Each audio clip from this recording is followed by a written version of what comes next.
بسم اللہ الرحمن الرحیم۔ معزز خواتین و حضرات، سوشل میڈیا پر ایک خبر بہت وائرل ہے کہ قادیانی جماعت نے ترقی کر لی ہے۔ قادیانی جماعت میں مزید اضافہ ہو گیا کہ پاکستان کی مشہور طائفہ گلوکار ناچن آئمہ بیگ نے قادیانیت قبول کر لی اور قادیانیوں نے مرزا قادیانی کے لکڑ پوتے کے ساتھ اس کی شادی کر دی ہے۔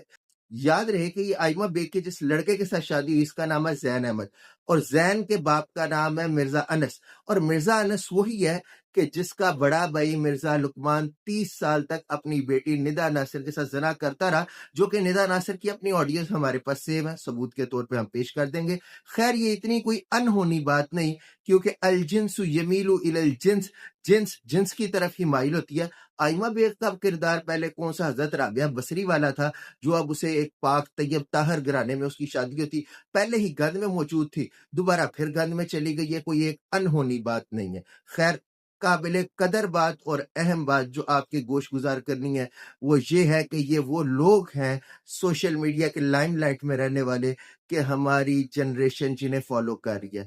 یہ آئمہ بیگ کا کردار دیکھا کہ اس نے قادیانی مرتد کے ساتھ اپنے آپ کو زنا کے لیے پیش کر دیا۔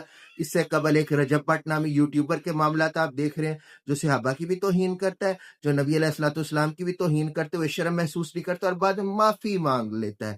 یہ وہ لوگ ہیں جنہیں ہماری جنریشن فالو کر رہی ہے، اور پھر والدین کا اکثر شکوہ رہتا ہے کہ ہماری اولاد ہماری بات نہیں مانتی، ہماری اولاد ہمارے تابع نہیں ہے۔ تو محترم والدین، گزارش یہ ہے کہ جب آپ لوگ اپنی اولاد کو ایسے نمونے پیش کریں گے کہ جو کافروں، زندیقوں اور مرتدوں کے طرز عمل پہ چل رہے ہیں، تو مجھے ایمانداری سے بتائیں کہ آپ کی اولاد دین سے دور ہوگی یا آپ کی فرما بردار ہوگی؟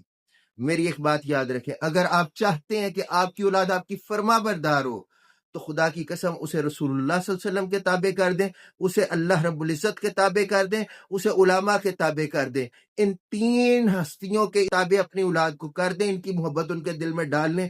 رب کعبہ کی قسم میں گارنٹی سے کہتا ہوں وہ ساری زندگی آپ کے تابع دار اور فرما بردار رہیں گے۔